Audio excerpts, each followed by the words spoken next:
We have Michelle Newhart, PhD, and William Dolphin. They are passionate activists, having been involved in the industry for a long time. William was with ASA for 16 years, right? Yeah. And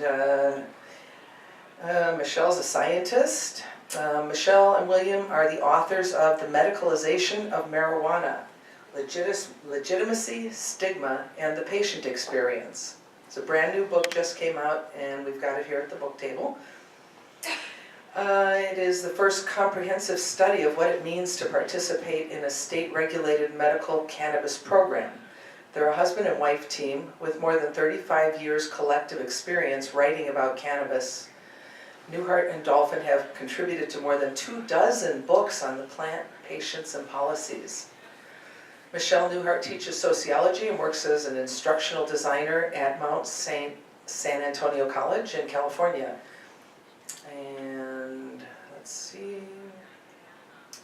she is an editor for Quick American Publishing, producing many books and magazine columns on cannabis-related topics and a series on women in cannabis. She's also the co-author of Understanding Research Methods from Rutledge. It's an IRB-approved study with CU Boulder.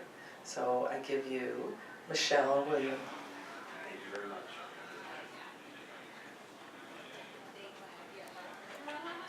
So, as you might guess, I'm William. Michelle. Yeah. So what we're going to talk about today is research-based results from a social science study of the patient experience here in Colorado, a deep dive into the patient experience through qualitative research methods. We saw yesterday some information, sort of survey-based data in terms of what patients use, but this is the first comprehensive look at what it means to participate in a state-regulated program. So this was an interview-based study. As William mentioned, a sample was taken from across the state in Colorado, and it features patients from midlife or older. So the age range by design was 30 years or older, and captured patients between 30 and 68 years old. And patients in the study had different histories of use over the lifespan. So 90% qualified under pain out of the qualifying conditions. They were all certified medical patients in Colorado. But we did sample theoretically, meaning that we went to try to find the most diverse range of experiences we could among the sample we gathered from Colorado patients. And sample desaturation, which just means when we stopped running out of new answers from people when they when we interviewed them, when we felt we'd captured the range of responses, that's when we ended our sample collection. We also interviewed participants in the cannabis industry who interacted with lots of patients to help validate things we heard from individual patients, as well as 2 years of observation at different Colorado-based events related to cannabis and medical cannabis. And the cohort of the study matched the demographics of the state of Colorado enrollment in terms of gender and conditions. And so the premise of the book, and this is important for our topic of stigma, begins with this idea of marijuana's incomplete medicalization. Now, we chose the word marijuana because we feel like this is the social construction of cannabis as it has been treated for the last 80 years. Marijuana is stand-in for the idea that all use is equal, all use is for intoxication, and that's been the authoritative description of marijuana over this period of time. And medicalization drives a wedge into that particular social construction by suggesting there are actual differences in how people use this plant. And medicalization is a recognized process in the social sciences. It has definite phases through which it passes, and it's been used to describe other types of social processes, such as ADHD or fibromyalgia, other things that went through contest and kind of became medicalized. And when something becomes medicalized completely, we kind of forget it. that it was ever categorized some other way. It becomes natural to think of it in the categorization we put it in. But when it's incomplete, that means that we haven't quite completely contained it within that area. And as we know with cannabis, there's always a competing definition out there of how cannabis is used. And whether that's, as a criminal deviant matter or it's simply adult use. And that distinction matters in terms of how people experience stereotype and stigma.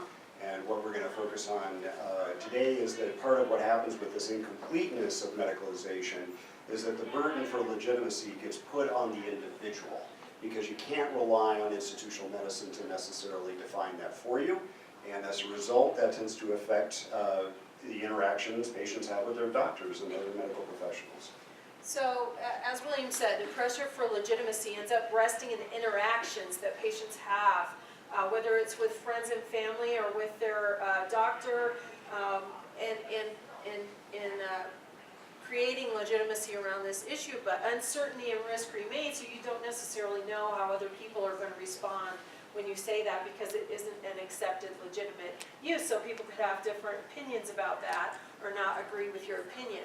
And this is also informed by the fact that maybe you don't trust what the government is telling you about this. So you don't trust the authority that's being said. And that means that you end up finding information laterally through your networks, through your friends and family, through what other people tell you, maybe through the internet, all kinds of different sources of varying quality. Right? And patients, when they do talk to their doctors, often find that the physician is not equipped to answer their questions. As we know, medical schools are still not providing training in cannabinoid medicines, and as a result, they have to rely on their own information gathering, but that's also part of the creation of legitimacy. They need to be able to answer the questions themselves around it. One of the things we found that was interesting about this, as we might expect, if you get all your information from the internet, there may be some misinformation. Every single patient interviewed knew a lot about cannabis and how it works therapeutically. Every single one of them had some significant fact very wrong. So, yeah, it becomes a mixture of information. People feel like they need to be their own authority, but at the same time, they end up with a mixture of right and wrong information.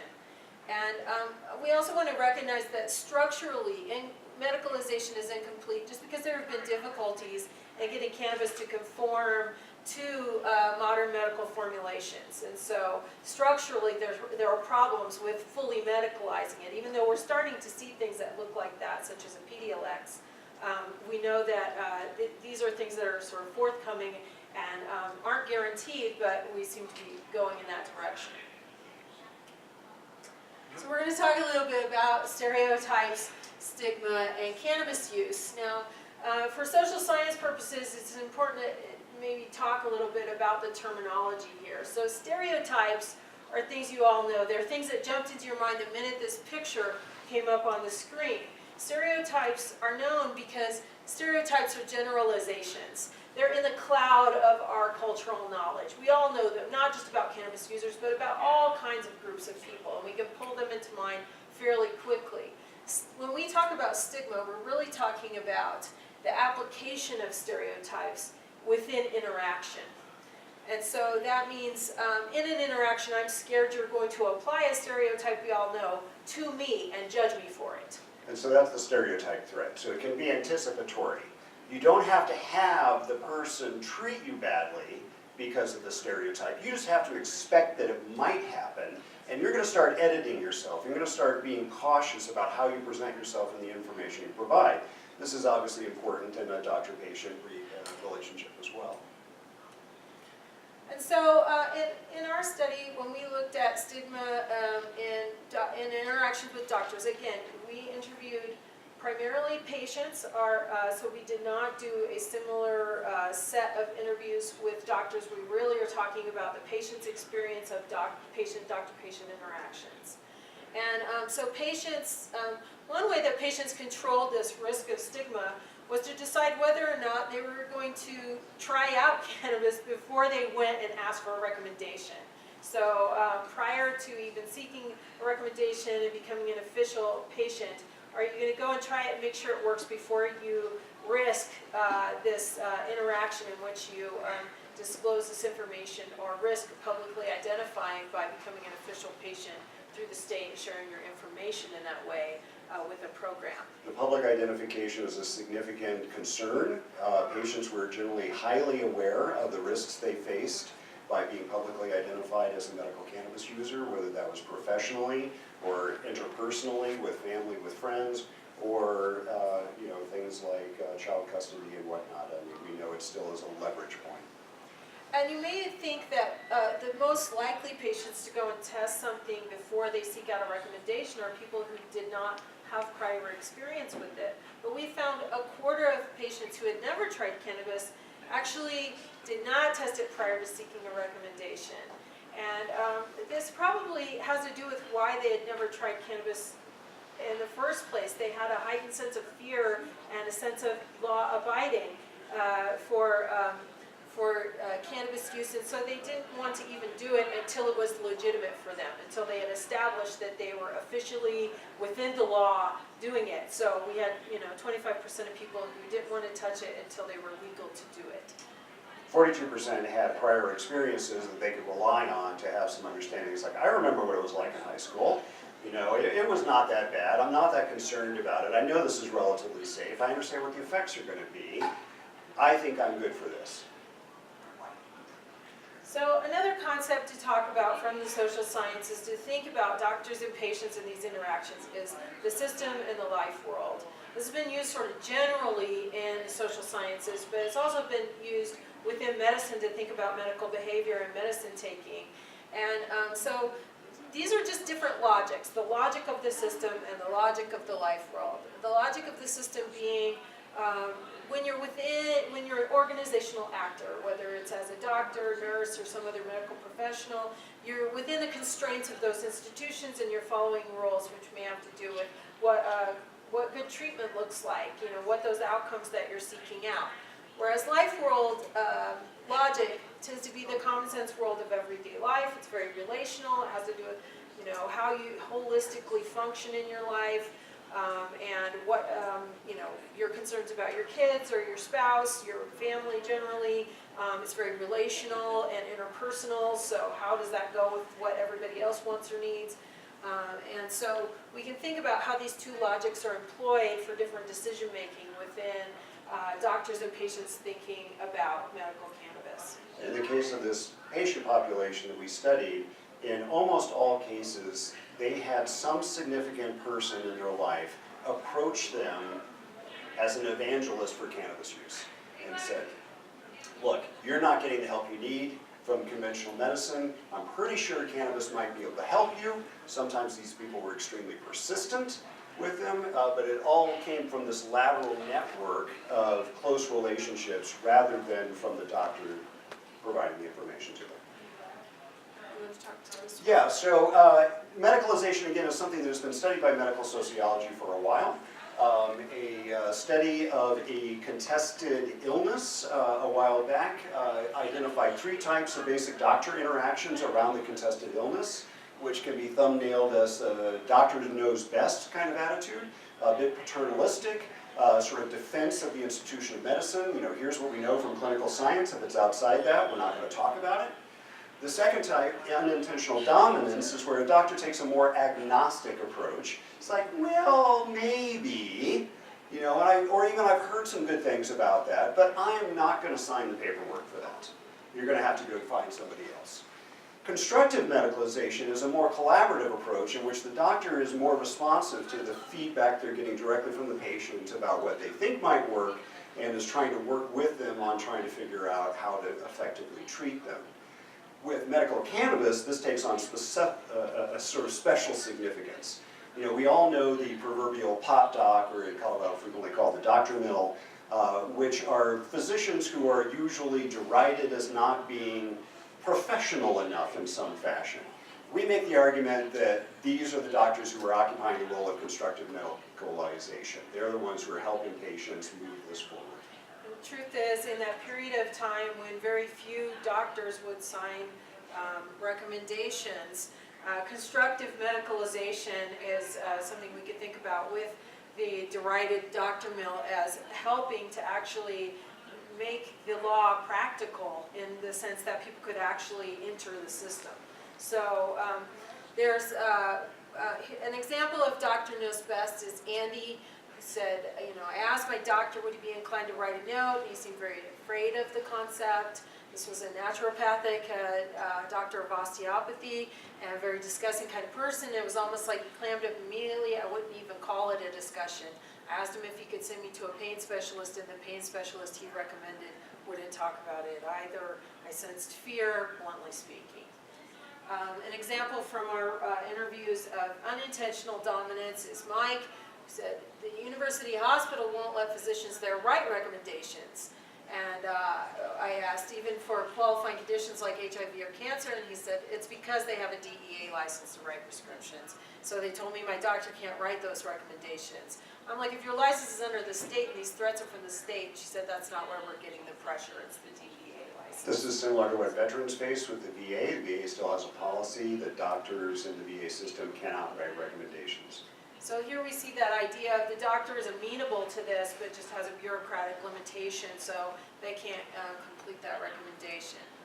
And then Anita was kind of an interesting case. She had a rare form of MS, and she had a neurologist she was working with a long time, and she said, when I brought it up with my neurologist, essentially he told me that I might as well drill a hole in my head and let the pressure relieve like they used to in the Dark Ages. I'm guessing that was his attempt at humor, but it really felt kind of like he was making me feel stupid that I would try something so outrageous.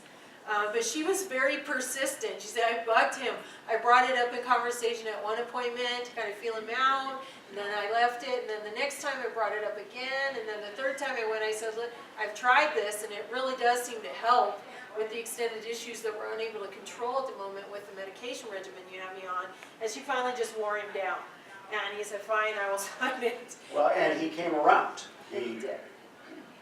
So this is a movement from a doctor's knows best to a constructive medicalization because the patient was willing to be forthright and persistent with the physician.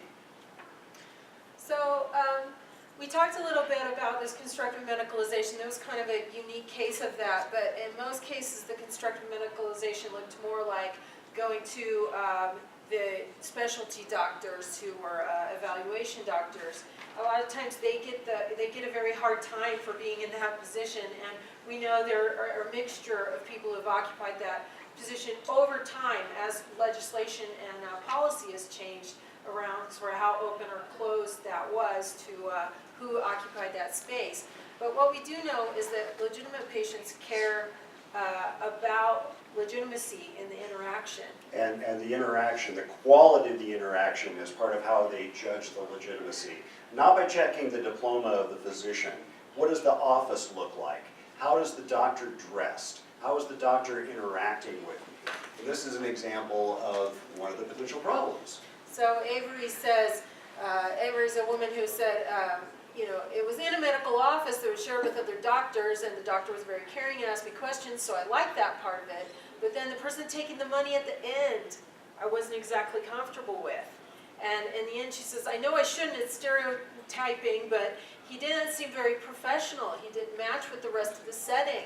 And I decided to go to a different doctor next time, based on that. So again, people are kind of feeling out, is this a legitimate appointment? And if you're trying to be legal and legitimate yourself, you don't feel like you've done that if you go through an illegitimate interaction to get there. Or even one that is technically legitimate, this one was, but just there was some element that seemed out of place with what they expected from clinical practice. Now, as we know, doctors in a sense are gatekeepers in this system. And that gatekeeping changes over time based on what happens if you're inside the gate versus out of it. What are your risks on either side of that? And people make those calculations. And getting a recommendation to be a part of the medical system is not equivalent to diagnosis. In fact, most of these people have had the diagnosis they have for years. It's rarely a new diagnosis. And so this is something that they're going to find specifically, would this treatment be appropriate for a diagnosis that they often already have. And when people go to a doctor other than their own to get a recommendation. Some feel like Neil did about it, where they don't really care about the legitimacy of that recommendation or evaluation situation. They, like he said, honestly, I felt like I was getting a driver's license, like it's my right to do that, so I didn't feel that I was getting away with anything, but I was getting my right to grow and use marijuana as medicine, so I didn't feel like it was like, all right, I got away with something. It was great, now I was able to choose things. So this idea that, it really was just another bureaucratic step that you had to go through. So for some people, it was more important that it really felt like a doctor interaction. For others, it was just another bureaucratic loop that you had to do. Neil is obviously an example of someone who had prior experience, had a basic understanding of it, had a sense of safety and comfort around it, but needed the formal process in order to be able to access the products he needed to treat himself. So among the patients that we interviewed, 50% went directly to a specialty evaluation doctor, skipped over their own doctor entirely, just went straight to that market for various reasons that we'd be happy to discuss later. But over 80% of people ended up there. Even if they brought it to their doctor didn't sign it, either due to the doctor knows best or unintentional dominance attitudes where they ultimately said no. They ended up at the specialty evaluation. Now, to kind of complement our work, Elon Conrad and Alfred Reed have done a couple of survey studies looking at patients and physicians. This one from 2013, in which 46% of family physicians still believe that cannabis should not be recommended as a medical therapy at all. Over half, 61 and 64%, still believe that cannabis use poses significant physical or mental health risks to their patients. And most were unaware or unconvinced by data that show these risks are low as compared with common pharmaceuticals. And in our study, what we found patients reporting was that doctors' willingness to write a recommendation for them, their personal doctor, did not tend to cite research on it. They talked about personal experiences. So the physicians seem to be getting their information through lateral networks as well. That's right, and this kind of comes back to the idea of that system versus life world logic. So patients may accept more diverse information about how, whether it's going to be effective or not. We expect doctors to cite the medical literature and be relying on the journals and that as the authority. But at the same time, one of the biggest differences in doctors' opinions also had to do with their prior personal experience or experience of people close to them that kind of pushed them in a confirmation bias direction, one way or the other. It could be positive or negative. Unless we think this is all changing, 2018, Elon Conrad and Alfred Reed, along with a couple of other authors, just published a new survey in which they surveyed patients, 242 patients, and those patients' primary care physicians. And among that sample, they found 53 patients reported that they had used marijuana, 33 identified as medical users, and out of those 33 that were in this sample, 0 primary care physicians signed their recommendations. So, more significantly, more than half never disclosed their use to their physician. So again, if physicians, it was about 19% of physicians felt that cannabis was contraindicated for their patients. So, we can think about this in a couple of different ways of why this physician-patient interaction is, a disclosure is not taking place. Again, fear of the stereotype, but also potentially fear of just being told no. But obviously, if you've got 19% of these patients who have got a contraindication, you'd like to know that that's what they're doing. So, this is just one piece of the research we did about the cannabis medical program in Colorado. You can read about the rest of it if you're interested in our book. And you can also find us on social media or on our website, and we'd be happy to take questions if there are any comments. There are copies of the book over at the table. We're going to go do a book signing after this. Happy to take some questions. Yes. There's a lot of employment opportunities that require you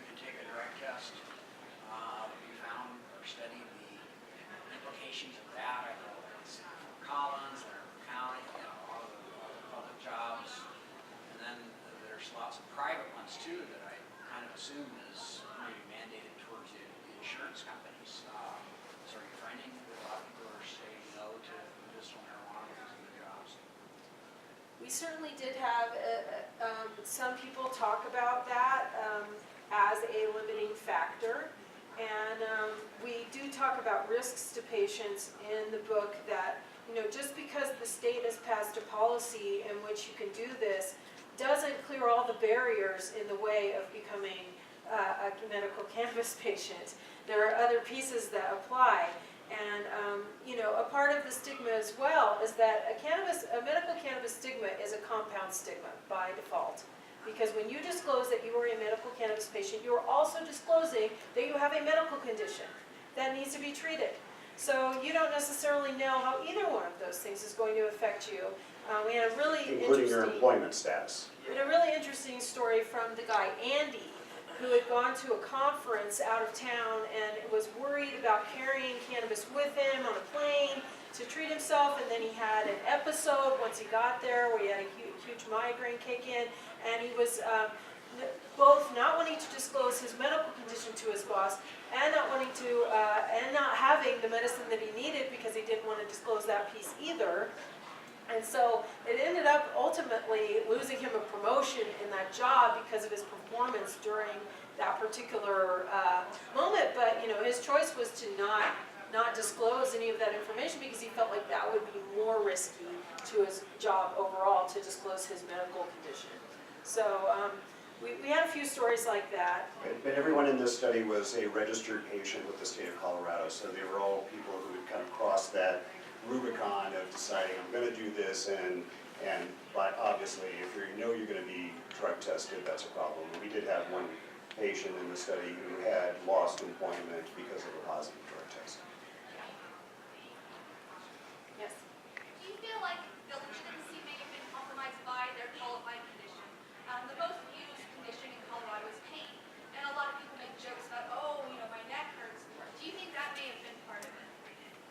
Well, the pain is almost always in combination with another one. And part of what we found was that, we heard one of the main speakers talk about yesterday, when you legislate the practice of medicine, all kinds of things happen. If you've got a condition list and you have to qualify under one of these conditions, find the one that you fit in, whether that's your diagnosis or not, right? And so a lot of people who had conditions that would produce pain, well, pain's how I can get into the program, so that's what gets put down on the recommendation. Yeah, we had one particular patient, Brett, who talked about that. And what was interesting was he was one of a handful of patients who said, there's this stigma, or there's this stereotype that who's entering it are all these young men in their 20s or 30s who, my big toe hurts or whatever, and this being the way in.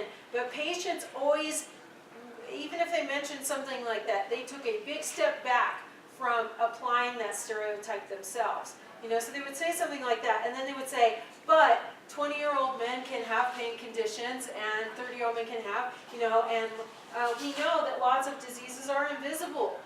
You don't see, we only had 2 patients in our entire study where you could tell that they had any condition visibly from just meeting them on the street. One was blind, the other one was in a wheelchair, but we had people with HIV, cancer, very serious disorders, and disorders that might be considered more chronic and non-life-threatening.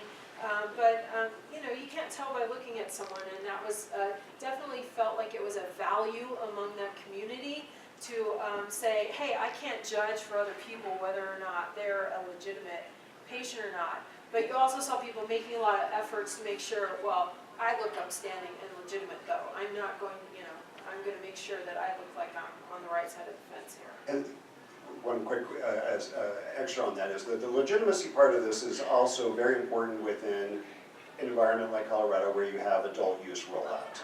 Because there are certain individuals who will not access through an adult use market because they need the legitimacy that comes from a medical interaction, from a recommendation from the doctor. They do not want to be Cheech and Chong. They don't want any association with that. And the only way they can separate themselves within this environment we have today is to say, well, I'm a medical patient. That's different. How did you go about creating this sample? And what was the N, and how did you get the respondents in terms of all of them already having their medical card? And then Sure. what type of research methodology did you use? Did you do just focus groups or ethnographies or? No, there was about 2 years of observation, but the sample size for the in-depth interviews with patients was 40. There were additional dozen about interviews that were unstructured interviews with people who were situated where they interacted with lots of patients. That may have been doctors, regulators, dispensary owners, and this was an iterative process in which themes were developed, and then you go back to that off of the interviews to figure out sort of what was the fit and what was missing, and then test those out with people who saw lots of patients to kind of see if they felt it represented the range of what they were hearing. It was advertised through dispensaries across the state, as well as in several medical cannabis publications and websites. And the advertising was written in such a way to allow people to take like a tearaway tag without it saying medical cannabis or anything cannabis related on the tag. And the description was written such that it didn't exclude people who had joined, gotten a card for any reason, whether that reason was medical or non-medical. The language was very careful around that, even though we, probably patients who felt they were legitimate were more likely to volunteer for a study of this type. It was an IRB approved study through Cedar Boulder. Yeah. Thank you guys very much. We're We out can of do time. more questions over at the book table. We'll be wandering over there, so please Come come on see over. them. Good. Bye, books. Thanks so much for coming.